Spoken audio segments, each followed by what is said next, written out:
ನಮಸ್ಕಾರ ವೀಕ್ಷಕರಿಗೆಲ್ಲ ಸತ್ಯದರ್ಶನ ಕಾರ್ಯಕ್ರಮಕ್ಕೆ ಆದರಪೂರ್ವಕವಾದಂತಹ ಸ್ವಾಗತ.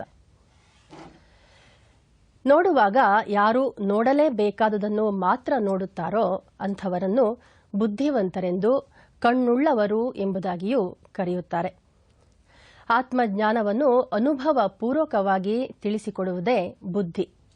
ಇದನ್ನೇ ಈ ದೇಹದ ಸಾರಥಿ ಎಂಬುದಾಗಿಯೂ ಕೂಡ ಕರೆದಿದ್ದಾರೆ.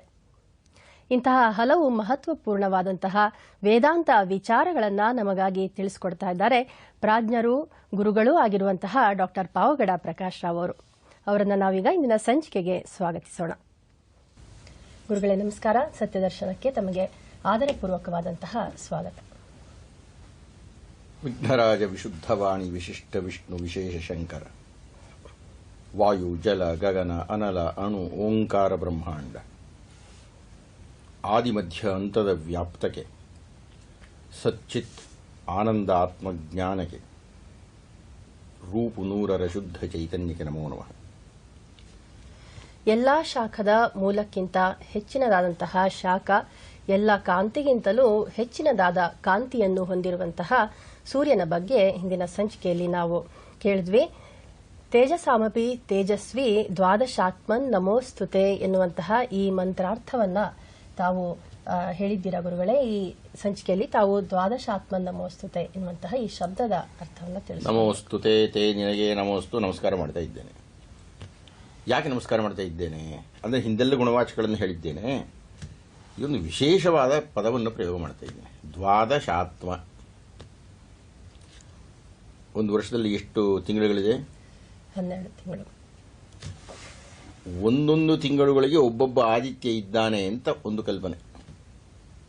ಆ ಒಂದೊಂದು ತಿಂಗಳಿಗೆ ಒಬ್ಬೊಬ್ಬ ಸೂರ್ಯನಿರಬೇಕಾಗಿದ್ರೆ ಅದು ದ್ವಾದಶಾತ್ಮ ತಾನೆ. 12 ಬಗೆಯ ಆತ್ಮರೂಪವನ್ನು ಹೊಂದಿರತಕ್ಕಂತಹ ಆದಿತ್ಯ ಅಂತ.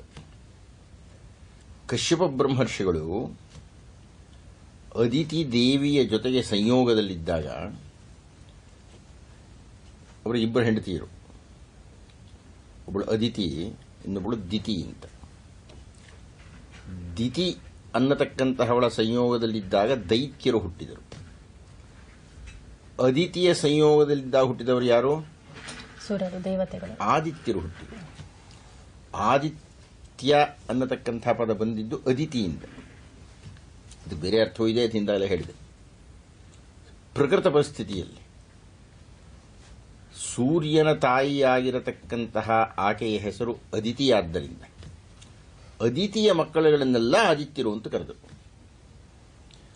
ಅದಿತಿಗೆ ಎಷ್ಟು ಜನ ಮಕ್ಕಳು? 12 ಜನ ಮಕ್ಕಳು. ಈಗ ತಾನೇ ನಾವು ದ್ವಾದಶಾತ್ಮ ಅನ್ನೋದ್ರ ಬಗ್ಗೆ ಮಾತಾಡ್ತಾ ಇದ್ದೇವೆ. ಅಂಶ, ಭಗ, ಮಿತ್ರ, ವರುಣ, ಅರ್ಯಮ, ಧಾತ, ಇಂದ್ರ, ಪೂಷ, ವಿವಸ್ವಾನ್, ಪರ್ಜನ್ಯ, ತ್ವಷ್ಟ, ವಿಷ್ಣು. ಎಷ್ಟಾಯಿತು? 12. ಆಗಲೇಬೇಕು. 12 ಹೇಳಿದಿನಲ್ಲ ನಾನು.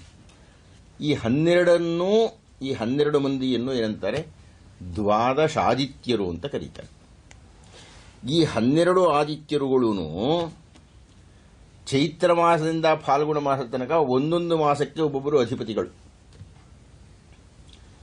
ಇದು ದ್ವಾದಶಾದಿತ್ಯರು ಅಂತ ಇದ್ರೂ ವಾಸ್ತವವಾಗಿ ವಿವಸ್ವಾನ್ ಅಂತ ಬರುತ್ತಲ್ಲ, ಅವನೇ ವಿವಸ್ವಂತ ಅಂತ.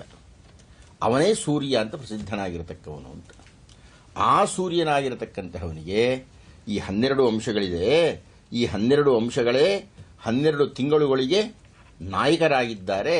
ಆದ್ದರಿಂದ 12 ತಿಂಗಳುಗಳ ಆತ್ಮ ಯಾವುದು? ಈ 12 ಆದಿತ್ಯರು. ಈ 12ರ ಆದಿತ್ಯರ ಮೂಲಶಕ್ತಿ ಯಾವುದು ಅಂದರೆ ಈ ಆದಿತ್ಯ, ಗಗನದಲ್ಲಿ ನಾವು ನೋಡ್ತಾ ಇರತಕ್ಕಂಥ ಆದಿತ್ಯ. ಆದ್ದರಿಂದ ನಕ್ಷತ್ರ ಗ್ರಹ ತಾರಾಣಾಂ ಅಧಿಪೋ ವಿಶ್ವಭಾವನಃ ತೇಜಸಾಮಪಿ ತೇಜಸ್ವಿ ದ್ವಾದಶಾತ್ಮ ನಮೋಸ್ತುತೆ ಅನ್ನುವ ಶ್ಲೋಕ ಮುಕ್ತಾಯ ಆಯಿತು.